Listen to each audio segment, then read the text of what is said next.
They told him it was impossible. The mathematics were clear, the engineering settled, the doctrine written.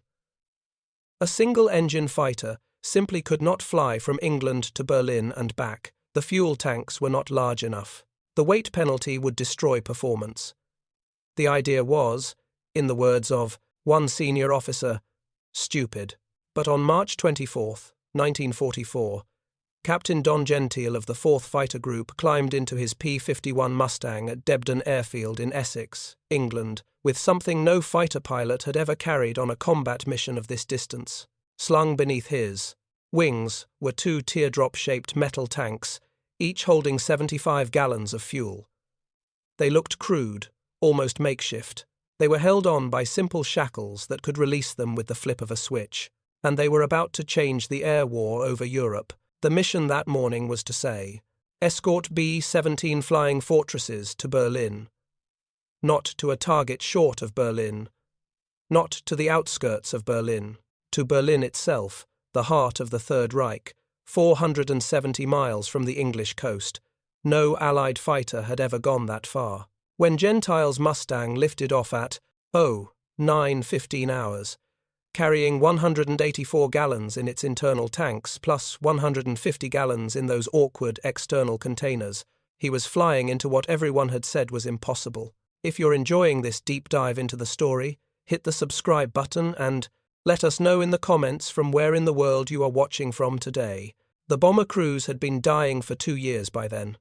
Not in small numbers, not in acceptable losses.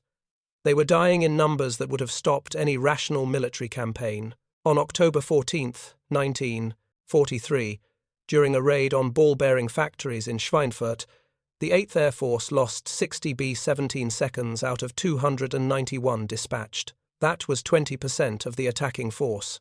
Gone. In a single day, each bomber carried 10 men. That meant 600 airmen killed, wounded, or captured in one mission. The 8th Air Force needed to fly missions every week. At that rate of loss, entire bomb groups would be wiped out in months. Fresh crews arriving from the United States had a mathematical life expectancy measured in missions. Most would not complete their required 25 mission tours. The numbers were not secret. Every crew member knew them. The problem was simple to state, impossible to solve. Germany's industrial targets lay deep inside the Reich. The Ruhr Valley, Berlin, Schweinfurt, Regensburg. To destroy Germany's capacity to make war, bombers had to reach these targets. But German fighter defences grew stronger. The deeper Allied bombers penetrated. Messerschmitt Bf-109s and Focke-Wulf 190s attacked in waves, concentrating on formations, picking off stragglers, overwhelming the bombers' defensive guns with coordinated attacks. The bombers fought back. B-17 seconds bristled with half-inch caliber machine guns. They flew in tight formations called combat boxes, designed to concentrate defensive fire. The theory was that no German fighter could penetrate such firepower. The theory was wrong. German pilots developed tactics specifically to break up these formations. They attacked head-on, where the B-17 had only 2 forward-firing guns. They concentrated fire on the lead aircraft, knowing that disrupting the formation's leadership created chaos. They used cannon-armed fighters to stand off beyond machine gun range and fire explosive shells into the bombers, and it worked. Bomber after bomber fell from the sky, trailing fire, breaking apart, spinning down with crew members tumbling out, parachutes blossoming white against the dark smoke. The losses were unsustainable. General Henry Hap Arnold, commanding the Army Air Forces, faced a crisis. The strategic bombing campaign, the entire theory that precision daylight bombing could destroy Germany's war-making capacity, was failing, not because the bombs could not reach the targets, not because crews lacked courage, but because too many bombers were being shot down before they could drop their bombs and return home. The doctrine seemed unshakable. Fighters were short-range weapons. They scrambled to intercept enemy bombers. They provided air superiority over battlefields. They strafed ground targets and engaged enemy fighters in dogfights near the front lines. But they did not, could not, fly hundreds of miles deep into enemy territory escorting heavy bombers. The mathematics supported this doctrine completely. Take the Republic P-47 Thunderbolt, the primary American fighter in the European theatre in 1943. Magnificent aircraft. Rugged, heavily armed with 8 half-inch machine guns, capable of absorbing tremendous battle damage and bringing its pilot home. But its range was severely limited. The P-47D carried 205 gallons of fuel in internal tanks. Its Pratt & Whitney R2000 800 double Wasp engine, a massive 18-cylinder radial producing 2,000 horsepower, consumed fuel at an astonishing rate. At normal combat power settings, the Thunderbolt burned roughly 150 gallons per hour. Simple division revealed the problem. 205 gallons divided by 150 gallons per hour equals approximately 1 1/3 hours of flight time. Even at the Thunderbolt's cruising speed of about 300 miles per hour, that gave a total range of barely 400 miles. But that was theoretical maximum range, flying in a straight line until fuel exhaustion. Combat missions required reserves for maneuvering, for combat at high power settings, for unexpected situations, for weather, for getting lost, for any of a dozen emergencies. Operational range, the distance a fighter could actually escort bombers and return safely, was perhaps half the theoretical maximum. 200 miles, maybe 250 if pilots were willing to land with nearly empty tanks. The Lockheed P-38 Lightning had better range, thanks to its twin engines and larger fuel capacity. But even the Lightning could only escort bombers to the western parts of Germany, before turning back. Targets beyond that, Leipzig, Berlin, the aircraft factories in central Germany, remained beyond reach. British fighters faced the same limitations. The Supermarine Spitfire, arguably the finest fighter aircraft in the world in terms of handling and combat performance, carried only 85 gallons of internal fuel in its early marks. Later versions increased this, but even the Spitfire Mark IX with its additional fuselage tank held only 122 gallons total, excellent for defending Britain, for escorting bombers on short-range missions across the Channel, useless for deep penetration. German planners understood this perfectly. They positioned their fighter forces accordingly. Light defences near the coast, where Allied fighters could operate, increasingly heavy concentrations farther inland, where Allied fighters had to turn back. The Luftwaffe could concentrate its strength precisely where Allied bombers were most vulnerable, in that deadly gap beyond fighter range, but still far from the target. Bomber commanders pleaded for escort. Fighter commanders explained, with perfect logic and engineering data, why it could not be provided. The fuel simply was not there. The laws of physics and the existing aircraft designs made long-range fighter escort impossible. This was not opinion. This was mathematical fact, supported by every aeronautical engineer, every technical manual, every test flight. Meanwhile, in the sprawling industrial complex of North American aviation in Inglewood, California, engineers were working on an aircraft that would become legendary, though they did not yet know it. The P-51 Mustang had begun as a British requirement in 1940. The Royal Air Force needed a new fighter quickly. North American aviation, which had never built a fighter aircraft, promised to design and build a prototype in 120 days. They delivered in 117 days. The NA-73X first flew on October 26, 1940.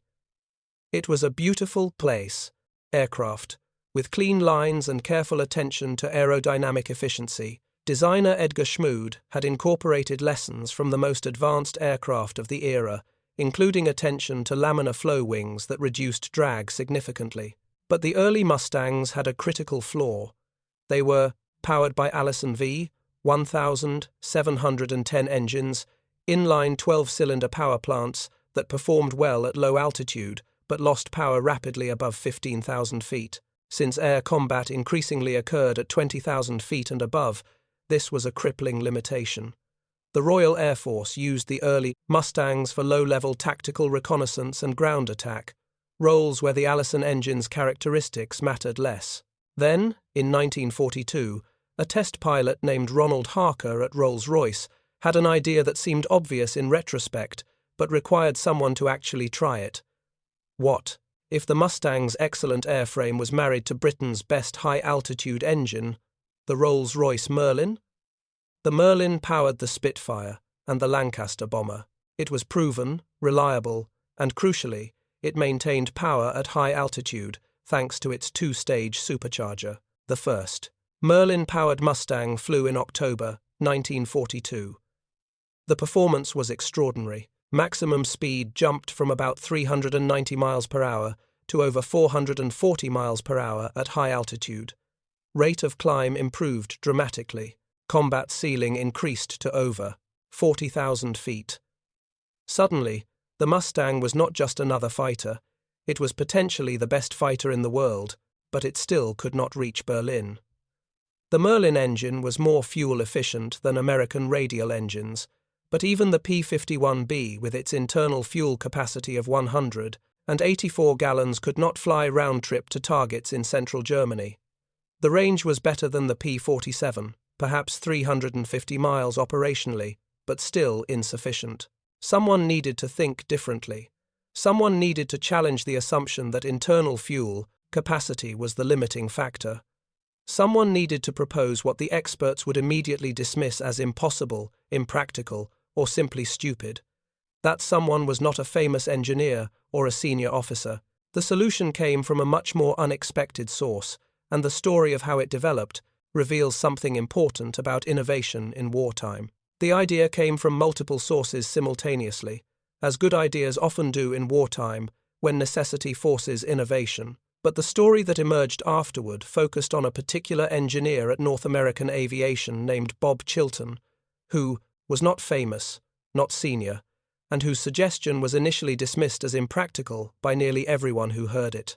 Chilton worked in the engineering department at North American's Inglewood plant. He understood the Mustang intimately. He knew its fuel capacity, its consumption rates, its performance envelope. He also understood the fundamental problem. The aircraft could not carry enough fuel internally to reach Berlin and return. The solution seemed obvious to him, almost embarrassingly simple. Carry the fuel externally. The concept was not new. External fuel tanks had existed since the 1930s. The Japanese had used them extensively in China. The Germans had experimented with them, but they were generally considered auxiliary equipment for ferry flights, for moving aircraft long distances without combat. The idea of using them in combat, of deliberately carrying them into battle, struck most people as dangerous and foolish. The objections came immediately. External tanks created drag, reducing speed and maneuverability. They were vulnerable to enemy fire. A single bullet could ignite the fuel, turning the aircraft into a fireball. They could not be jettisoned quickly enough in combat. The additional weight would make the aircraft sluggish, an easy target for German fighters. The plumbing required to feed fuel from external tanks to the engine was complex and prone to failure. The list of problems seemed endless, but Chilton and others, working on the same problem, understood something crucial. The tanks did not need to be permanent. They did not need to be armor-protected. They did not even need to be particularly well made. They just needed to hold fuel long enough to get the fighters deep into Germany. Once empty, or once combat began, the pilots could simply drop them. This was the key insight. Make them disposable, make them cheap, make them simple, use them purely as a way to extend range during the peaceful portion of the flight, then discard them before fighting. The fighters would then perform with their normal characteristics, not burdened by external weight or drag. North American Aviation built the first experimental drop tanks for the Mustang in late 1943. They were crude by aircraft manufacturing standards, sheet metal stamped into teardrop shapes, welded together, fitted with simple fuel lines and release mechanisms. Each tank held 75 gallons. 2 tanks, one under each wing, added 150 gallons to the Mustang's fuel capacity. The total fuel load became 334 gallons. The Merlin engine consumed approximately 60 gallons per hour at economical cruise settings. 334 gallons divided by 60 gallons per hour equals approximately 5.5 hours of flight time. At a cruising speed of 300 miles per hour, that meant a theoretical range of over 1,600 miles. Even accounting for combat reserves, for higher consumption during takeoff and climb, for the need to land with fuel remaining, the operational radius jumped to over 650 miles. That was enough. That was enough to reach Berlin from England, with margin to spare. The mathematics that had proven long-range escort impossible suddenly proved it was not only possible, but achievable with existing technology and a simple modification. But simple on paper and simple in practice are different things. The tanks had to be tested. They had to be proven safe. They had to be proven effective in actual combat conditions. And they had to overcome the institutional resistance of an air force that had been told for years that what was now being proposed was impossible. The testing began in January 1944 at Eglin Field in Florida. Test pilots flew Mustangs fitted with the experimental drop tanks through increasingly demanding trials. They tested the aerodynamic effects. The drag was significant, but manageable. With tanks attached, maximum speed dropped by perhaps 20 to 30 miles per hour. Climb rate decreased. Maneuverability suffered. But these effects disappeared the moment the tanks were released. They tested the fuel feed system. Fuel had to flow from the external tanks first, through lines running to the main fuel system, feeding the engine while preserving the internal fuel for later use. The system worked, though it required careful monitoring. Pilots had to switch between tanks manually, ensuring fuel flowed properly, watching for any indication of feed problems or airlocks. They tested the release mechanism. The tanks had to drop cleanly, without hitting the aircraft, without tumbling back into the tail surfaces. Engineers calculated separation, trajectories, modified the release shackles, added small fins to stabilize the tanks as they fell away. After numerous test drops, they achieved reliable separation. A pilot could hit the release switch and watch the tanks tumble away beneath him, leaving the aircraft clean and unencumbered. They tested combat maneuvers with tanks attached. How did the aircraft handle during evasive action if forced to fight before dropping the tanks? The answer was poorly, but not catastrophically. The additional weight and drag made the Mustangs sluggish, unable to compete with German fighters in turning combat. But pilots could still maneuver defensively, and more importantly, they could release the tanks instantly if attacked, restoring normal performance within seconds. Most critically, they tested the fire hazard. Everyone feared that a bullet striking an external tank would create an enormous fireball, incinerating the aircraft and pilot. The tests revealed something surprising. Aviation gasoline in an unpressurized tank did not explode when hit by bullets. It leaked. Sometimes it ignited, creating a fuel fire trailing behind the aircraft. But if the pilot immediately released the burning tank, it fell away, and the fire went with it. The danger was real, but manageable, far less catastrophic than feared. By February 1944, the engineering validation was complete. The drop tanks worked. They were safe enough for combat use. They could extend the Mustang's range, exactly as predicted. The 8th Air Force in England received authorization to begin using them operationally. Production began immediately, not at aircraft factories, but at facilities that made fuel tanks, storage containers, anything made of sheet metal. The tanks were so simple that almost anyone with metalworking capability could manufacture them. If you find this story engaging, please take a moment to subscribe and enable notifications. It helps us continue producing in-depth content like this. Thousands were produced in the first months of 1944. The cost per tank was minimal, perhaps $20 to $30, less than the cost of a single aircraft tire. They were shipped to England in crates, distributed to fighter groups, and installed on Mustangs as quickly as aircraft arrived from the United States. The infrastructure to support long-range escort was coming together with remarkable speed. But institutional resistance remained. Senior officers who had spent 2 years explaining why long-range escort was impossible now faced evidence that it was not only possible, but imminent. Some embraced it immediately. Others remained skeptical. The proof would come not from testing or theory, but from actual combat missions deep into Germany. The 4th Fighter Group at Debden had been flying P-47 Thunderbolts, escorting bombers as far as their fuel allowed, then turning back frustrated as German fighters swarmed the undefended bombers farther inland. In February 1944, the 4th began transitioning to P-51B Mustangs. The pilots were skeptical at first. The Mustang looked fragile compared to the rugged Thunderbolt. Its liquid-cooled engine seemed vulnerable compared to the radial engine that could take tremendous damage. But the performance won them over immediately. The Mustang was faster, climbed better, handled beautifully, and most importantly, could go places the Thunderbolt could not reach. When the first drop tanks arrived, mechanics fitted them to the wing shackles and showed pilots how to operate the fuel, system, and release mechanism. The pilots walked around their aircraft, looking at these crude metal shapes hanging beneath the wings, and wondered if this would actually work. Colonel Don Blakesley commanded the 4th Fighter Group. He was aggressive, direct, and completely focused on destroying German fighters. When briefed that his Mustangs could now escort bombers all the way to Berlin, he simply asked when. The answer came in early March. Mission planning began for the first deep penetration raid that would have fighter escort all the way to the target and back. The mission was scheduled for March 3rd, 1944. Target, Berlin.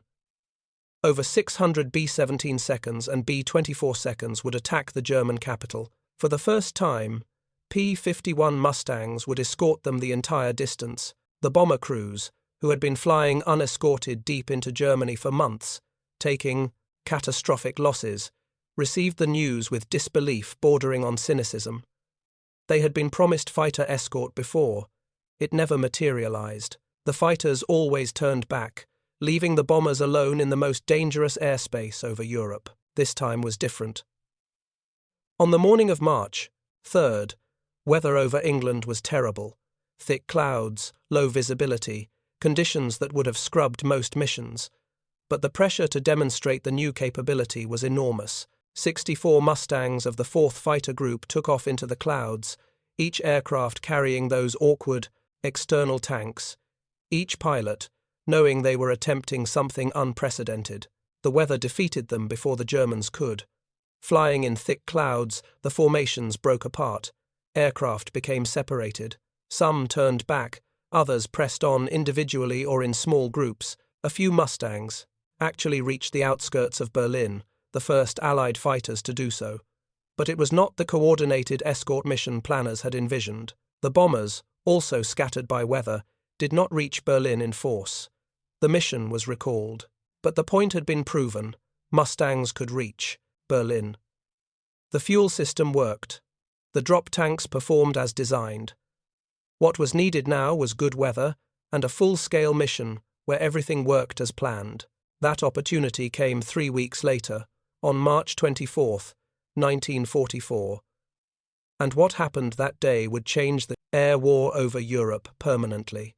The morning of March 24, 1944, began with crystal-clear skies over England, the kind of weather bomber crews had been waiting for. The mission was ambitious in scale. Over 700 heavy bombers would strike aircraft factories, industrial targets across Germany. Berlin would be hit. Brunswick would be hit. Targets throughout central Germany that had previously been beyond effective reach would face the full weight of the 8th Air Force, and for the first time, fighters would escort them all the way, not just Mustangs, from the 4th Fighter Group, but multiple groups, over 200 P-51 seconds, fitted with drop tanks, assigned to protect the bombers through every phase of the mission. From takeoff to target to return, German fighters would face American fighters. Don Gentile lifted off from Debden at 09:15 hours. His Mustang, named Shangri-La, carried the now familiar external tanks beneath its wings. The weight was noticeable during takeoff, the aircraft requiring more runway, climbing more slowly than normal. But once at altitude, cruising toward the Channel coast, the Mustang settled into a smooth rhythm. Gentile monitored his fuel carefully, watching the gauges, ensuring fuel flowed properly from the external tanks. The formation crossed the coast of occupied Europe at 10,000 feet, then climbed to 25,000 feet as they penetrated deeper into German airspace. Other fighter groups joined from different bases, converging on the bomber stream, taking up escort positions. The bombers flew in their combat boxes, tight formations designed for mutual defense, and now, for the first time on a deep penetration mission, they had fighter protection, overhead, beside them, weaving above and below. German fighters rose to intercept. Messerschmitt Bf-109s from bases in northern Germany scrambled to attack the bomber formations. They climbed toward the bombers, preparing for the coordinated attacks that had worked so well when the bombers flew unescorted. But this time, when they closed to firing range, American fighters were waiting.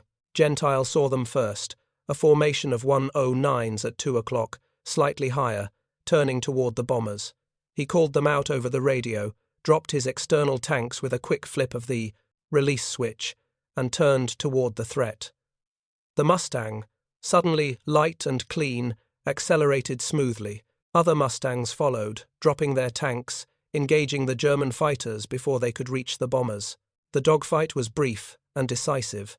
The Mustangs had every advantage. They were faster, more maneuverable, and they had altitude and position. Gentile got behind a 109, close to 300 yards, and fired a burst from his 4 half-inch machine guns. The German fighter staggered, trailing smoke, then fell away into a spin. Gentile did not follow. His job was to protect the bombers, not to chase individual victories. The German fighters broke off, diving away, unwilling to engage Mustangs in a turning fight. The bombers continued toward their targets, unmolested. This scene repeated across the sky. Wherever German fighters attempted to attack the bombers, American fighters intercepted them. The psychological impact on German pilots was immediate and profound. They had grown accustomed to attacking undefended bomber formations, coordinating their attacks, selecting targets, engaging at their leisure. Now they faced skilled opponents in excellent aircraft, and those opponents had fuel to stay and fight. The bomber formations reached their targets.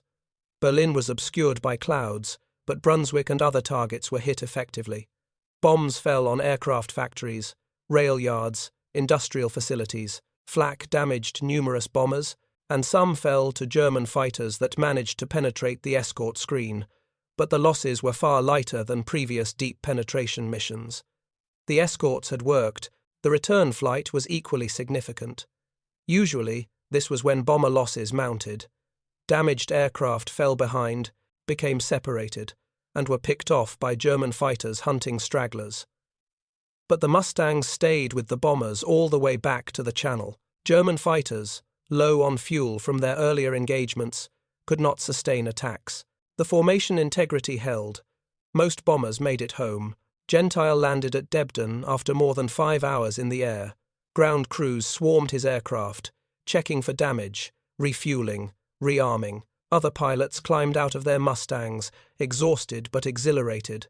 They had done it. They had escorted bombers to central Germany and back. The fuel system worked perfectly. The drop tanks performed exactly as designed. The tactical concept was validated. Mission reports went up the chain of command immediately. General James Doolittle, commanding the 8th Air Force, read them with satisfaction. This was what he had been waiting for. That long-range escort was not only possible, but operationally effective.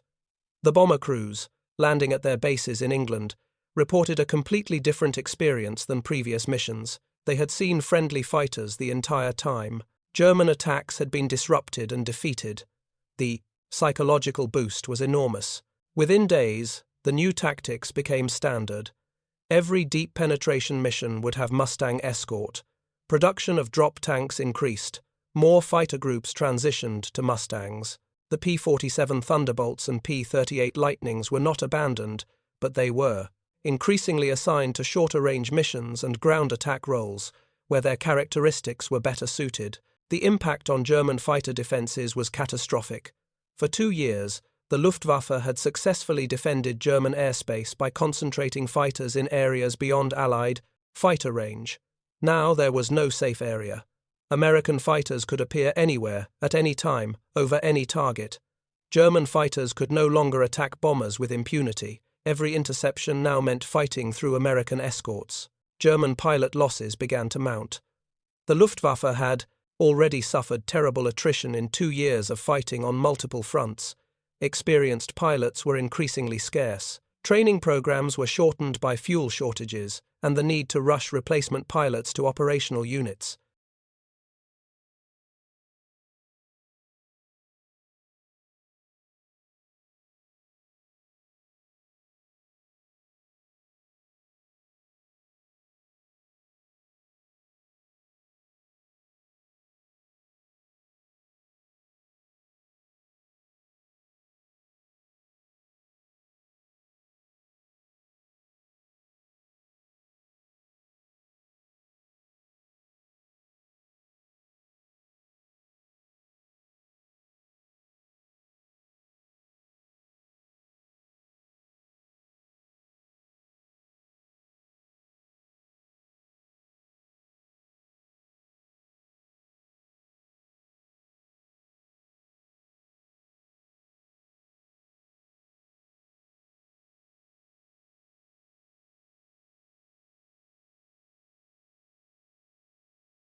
The new pilots, facing experienced American fighter pilots in superior aircraft, died in horrifying numbers.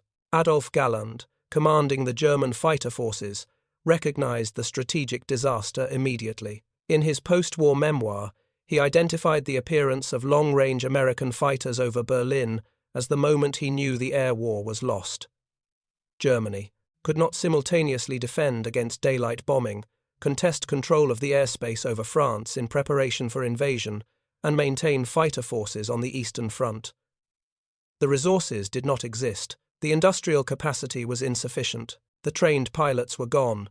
The bombing campaign's effectiveness increased dramatically. With fighter escort, bomber formations maintained better cohesion, navigated more accurately, and bombed more precisely. Loss rates dropped from unsustainable levels to acceptable operational losses.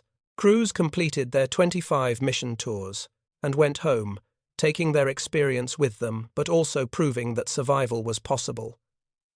Morale improved. Replacement crews arrived believing they had a reasonable chance of survival, which affected their performance in combat. By June 1944, when Allied forces landed in Normandy, the 8th Air Force had achieved air superiority over Western Europe.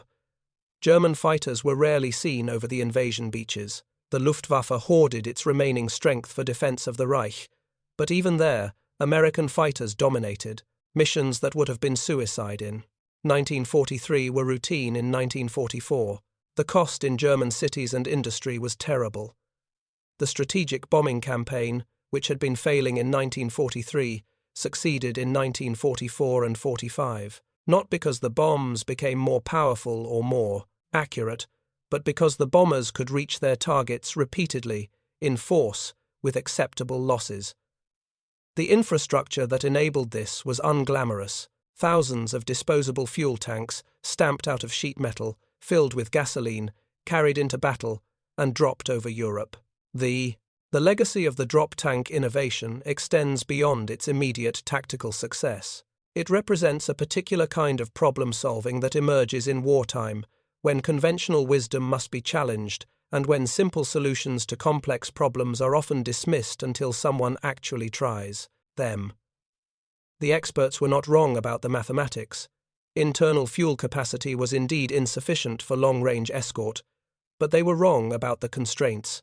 They assumed internal fuel was the only option. Bob Chilton and the other engineers who developed practical drop tanks understood that the constraint was artificial.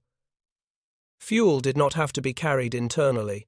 It could be carried externally if that external fuel was treated as disposable. This required abandoning assumptions about what a combat aircraft should look like, about what equipment should be permanent versus temporary, about acceptable risk versus unacceptable limitation. The institutional resistance they faced was not stupidity or obstinacy. It was the natural caution of organizations that have learned hard lessons about what works and what fails. Aircraft modifications that seem simple can have catastrophic consequences. External stores that seem benign can create flutter that tears aircraft apart. Fuel systems that seem straightforward can fail in unexpected ways, leaving pilots stranded far from base. The skepticism was rational. What overcame that skepticism was testing, demonstration, and proof. The drop tanks worked. The evidence was overwhelming. And once proven, adoption was rapid because the need was desperate. The bomber crews needed escort. The strategic bombing campaign needed to succeed. The institutional resistance dissolved in the face of operational necessity, demonstrated success. The Mustang itself became legendary, one of the most celebrated fighter aircraft of the war. But the Mustang's range, the characteristic that made it truly war-winning, depended entirely on those crude external tanks. Without them, the P-51 was just another excellent fighter, with insufficient range. With them, it became the tool that broke the Luftwaffe and enabled the strategic bombing campaign to achieve its objectives. German forces never developed an effective counter. They tried attacking Mustangs before they dropped their tanks, when the American fighters were slower and less maneuverable. This worked occasionally, but required finding the fighters at the right moment, which was difficult given the speeds and distances involved.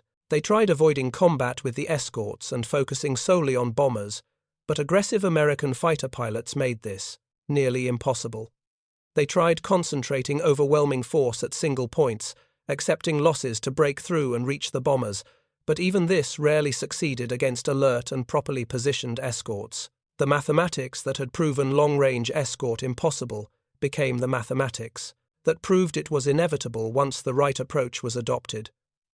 334 gallons of fuel capacity gave the Mustang approximately 1,650 miles of range. From bases in England, this covered all of Germany, Western Poland, Czechoslovakia, Austria, and northern Italy.